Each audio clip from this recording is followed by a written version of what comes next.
You like the background? This is what all the bitches are here for. Last night I saw Jurassic World, what was this one called? Rebirth?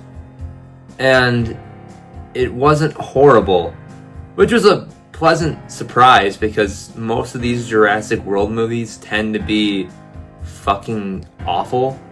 So to see one that was like semi-competently made, I think was a huge surprise to me. But it's still not very good. I mean, we're up to Jurassic Park 7 at this point. I mean, what else can you do with this franchise that hasn't already been done? The mutant dinosaur thing's been done already. You know the drill. New island, new characters, idiot kids. It's the same fucking movie we've been getting for 30 years. But there is some competence to it. Some of the actual, like, scenes with the dinosaurs are, like, actually kind of threatening this time. Yeah, there's, like, a lack of blood because these movies are made for, like, 5-year-olds. But still, there is overall, like, actual fear with the dinosaurs this time. It's not like in Jurassic World Dominion where, you know, Chris Pratt can just hold up his hand and go, "Listen to me, Blue. Listen to me." And then it just heals over like a dog. Like, it's very clear these are wild animals who they have no control over whatsoever. So I like that they finally got back to that after the previous 3 Jurassic World movies basically turned them into dogs. Because they'd only kill bad people in the previous Jurassic World movies. But in this one, like, they'll just kill random people because they're animals. They're hunting. Scarlett Johansson felt like she wasn't giving a shit in this movie. Half her lines were her going, "Well, there's a dinosaur over there.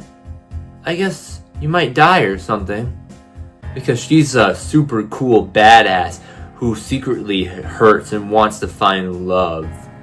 But they don't really explore that in the movie.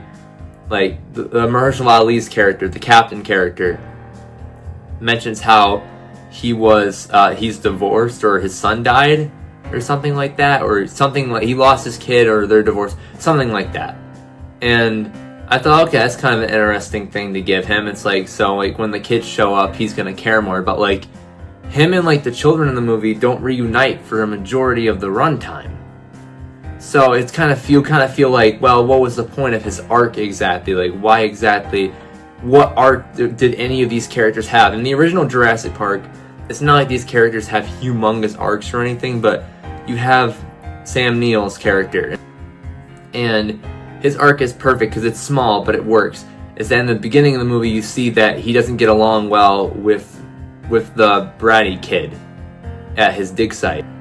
And then he learns to realize throughout the movie that maybe having children wouldn't be such a bad thing. And that if you have the right kid, then maybe parenting could be just as great of an adventure as finding dinosaurs. Not a huge arc, but it works. It completely works with that blockbuster template that Steven Spielberg used for many, many decades very successfully. But in this movie, it just felt like you never really cared about anyone. There's really no reason to care about any of these characters. I didn't hate these characters like I did the characters in Jurassic World. Like, I could actually follow these characters and not go, "Oh my god, why are you so stupid?" But there's really nothing that keeps you invested. We needed a scene like in Jaws when they're on the boat and they're talking about their experiences with like sharks and the water in general. And they kind of get to know each other so that when the action like really starts to hit, you get more invested into their characters, so you actually care more about what's going on. You lean in and go, "Oh shit, is Chief Brody gonna die?" But in this movie, there's never a scene like that. They never have a scene where like the three of them talk about their like life experiences. Or I get it, you don't want to have a Jurassic World movie turn into a drama, but there's a large portion of this movie where dinosaurs are not in it, and yet the characters are still not being developed. So overall, I would say this movie's not a complete failure. I think I give it like a straight 5 out of 10. Like, I think it's just mediocre.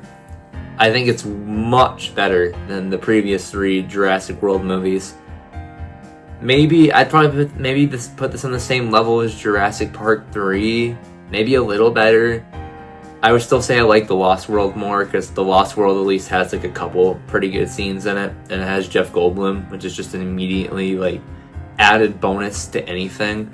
But they're never gonna make any of these that are as close to the original. They're never gonna get close. I mean, this review doesn't matter.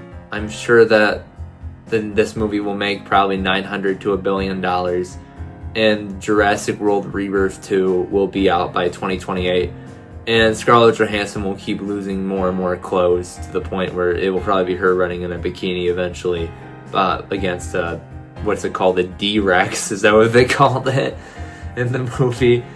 Yeah, so I wouldn't recommend this. I don't think it's really anything special.